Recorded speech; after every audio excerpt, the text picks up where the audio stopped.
जय हिंद दोस्तों। भारत जब आजाद हुआ 1947 में तो हमारे पास नेवी बहुत कमजोर थी और भारत की समुद्री सीमा बहुत बड़ी थी। इसलिए भारत को एयरक्राफ्ट कैरियर की जरूरत थी, क्योंकि जिसके ऊपर से हम हवाई जहाज को उतार सके और उड़ा सके। एयरक्राफ्ट पानी पर तैरता हुआ एयरबेस होता है, यानी एक तरह से पूरा बसा बसाया शहर होता है। अगर ये एयरक्राफ्ट कैरियर किसी देश के पास युद्ध के समय खड़ा कर दिया जाए तो उस देश का नक्शा बदल देता है। एक तरह से पानी पर चलता हुआ यमराज है। ऐसे ही भारत को एयरक्राफ्ट कैरियर की जरूरत थी। फिर भारत को मिलता है आईएनएस विक्रांत भारत का वो एयरक्राफ्ट कैरियर था जिसके बारे में नेवी के लोग कहा करते थे, जब प्लेन इसके डेक के ऊपर उतरता था तो ऐसा लगता था मानो कोई बच्चा अपनी माँ की गोद में आ रहा है। आईएनएस विक्रांत 1965 की जंग में भारत को जीत दिलाई। 1971 की जंग में पाकिस्तान आईएनएस विक्रांत के नाम से कांपता था। आखिर क्या खासियत थी इस एयरक्राफ्ट कैरियर की, क्यों पाकिस्तान इसके नाम से कांपता था? आईएनएस विक्रांत का एक ऐसा मैसेज था जिसको जब भी पढ़ा जाए तो मन भावुक हो जाता है और साथ ही साथ गर्व भी महसूस होता है। तो आइए इस वीडियो को शुरू करते हैं और जानते हैं कैसे भारत को अपना पहला एयरक्राफ्ट कैरियर मिला। जब सेकेंड वर्ल्ड वॉर चल रहा था तो उस समय ब्रिटेन सेना की जो नेवी थी उसको जापान और जर्मनी की नेवी सेना से लड़ने के लिए 6 एयरक्राफ्ट कैरियर की जरूरत थी। तो उसी समय 1943 में विश्व युद्ध के दौरान इंग्लैंड में एयरक्राफ्ट कैरियर बनाया जा रहा था और उसको बनाकर रॉयल नेवी को देना था। ये जो जहाज इंग्लैंड में बनाया जा रहा था इसका नाम था HMS हरकुलिस। इसको बनाने का काम 2 साल से चल रहा था। इसका काम करीब 75% पूरा भी हो चुका था। इसके बाद आता है 1945। इसका 25% काम बचा हुआ था। जब तक इसका काम पूरा होता इसको नेवी में शामिल किया जाता उससे पहले ही सेकेंड वर्ल्ड वॉर खत्म हो गया। अमेरिका ने जापान के हिरोशिमा और नागासाकी में परमाणु बम गिराया। उसके बाद जापान ने आत्मसमर्पण कर दिया और सेकेंड वर्ल्ड वॉर का अंत हुआ। जैसे ही वर्ल्ड वॉर खत्म हुआ इसके अगले साल मई 1946 में इंग्लैंड ने इसका काम रोक दिया और अगले 10 सालों के लिए स्कॉटलैंड के डॉकयार्ड में इस जहाज को भेज दिया। जब युद्ध खत्म हुआ उसके बाद यूएस यूके ये चाहते थे कि उनके पास जो ऐसे एयरक्राफ्ट हैं जो उन्हें अब ज्यादा जरूरत नहीं है, ऐसे जहाजों को बेच दिया जाए। ये वो समय था जब भारत को नई 1947 में आजादी मिली थी। वो लगातार हमारी रक्षा के लिए, हमारी सीमाओं की रक्षा के लिए खड़ी थी। इंडियन आर्मी को और मजबूत बनाने के लिए, ताकतवर बनाने के लिए भारत के नेवी को एयरक्राफ्ट कैरियर की जरूरत थी। तो भारत सरकार ने उसी एयरक्राफ्ट कैरियर को खरीदने का प्लान बनाया जो इंग्लैंड का HMS हरकुलिस था। इस एयरक्राफ्ट कैरियर को खरीदने का निर्णय इसलिए लिया गया क्योंकि एयरक्राफ्ट कैरियर किसी भी देश की नौसेना के लिए बहुत जरूरी होता है। ये नौसेना की रीढ़ की हड्डी मानी जाती है। इसको खरीदना इसलिए भी जरूरी था क्योंकि हमारा जो इंडियन ओशियन है, जो हमारा बहुत बड़ा हिंद महासागर है, इसकी सेफ्टी को बनाए रखने के लिए बहुत जरूरी था कि हमारे इंडियन ओशियन में एयरक्राफ्ट हो। तो उस समय के भारत के प्रधानमंत्री जवाहरलाल नेहरू ने निर्णय लिया इंग्लैंड से इस एयरक्राफ्ट कैरियर को खरीदेंगे। जब इसको खरीदने का निर्णय लिया गया तो उसके बाद इंग्लैंड ने जिसका काम 25% बाकी रह गया था उसको पूरा करना शुरू किया और इसको भारत के हिसाब से इसके अंदर कई बदलाव किए गए और यह एयरक्राफ्ट करीब 4 साल के बाद 1961 में बनकर तैयार हुआ और 6 महीना सी में इसका ट्रायल हुआ। इसके बाद इसको भारत लाया गया। इंग्लैंड से भारत आने में इसको 1 महीने का समय लगा और 3 मई 1961 को मुंबई पहुंचा। जब ये एयरक्राफ्ट कैरियर मुंबई पहुंचा तो इसके स्वागत के लिए पंडित जवाहरलाल नेहरू वहां खड़े थे और बहुत ही भव्य तरीके से इसका स्वागत किया गया और इसी के साथ भारत को अपना 19,500 टन का पहला इंडियन एयरक्राफ्ट मिल जाता है और इसे एक नया नाम दिया जाता है आईएनएस विक्रांत। आईएनएस विक्रांत जो नाम इसे दिया गया था वह बहुत सोच समझ कर रखा गया था। विक्रांत शब्द का जन्म भगवत गीता से हुई है। भगवत गीता के पहले अध्याय के 6ठे श्लोक में पांडवों की वीरता का वर्णन किया गया है और विक्रांत नाम संस्कृत में भी मिलता है। संस्कृत में विक्रांत का मतलब होता है साहसी, निडर, यानी किसी भी दिशा में आगे बढ़ते रहना। 1961 में जब भारत को आईएनएस विक्रांत मिला इसके 4 साल बाद 1965 में पाकिस्तान ने भारत के ऊपर हमला कर दिया। तब आईएनएस विक्रांत को डिफेंसिव मोड पे रखा गया था और उसी समय पाकिस्तान ने ऑपरेशन डिजर्ट हॉक शुरू कर दिया था और भारत ने अपने सभी जहाजों को और साथ में आईएनएस विक्रांत को भी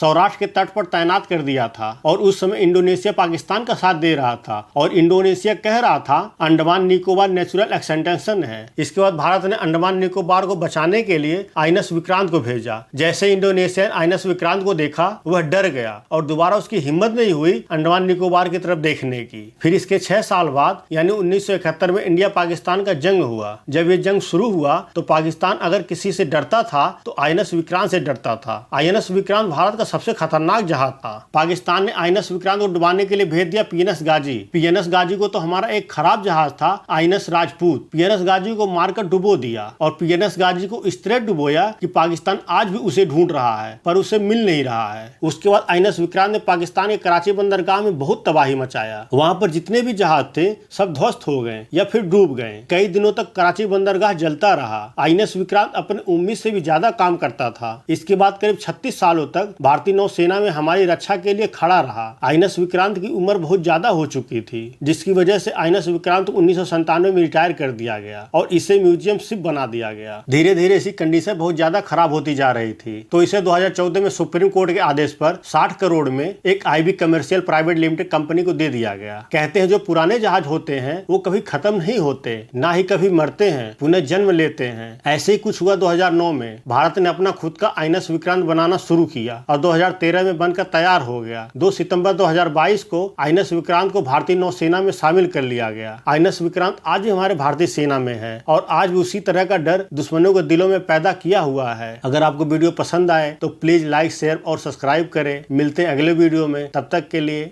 जय हिंद।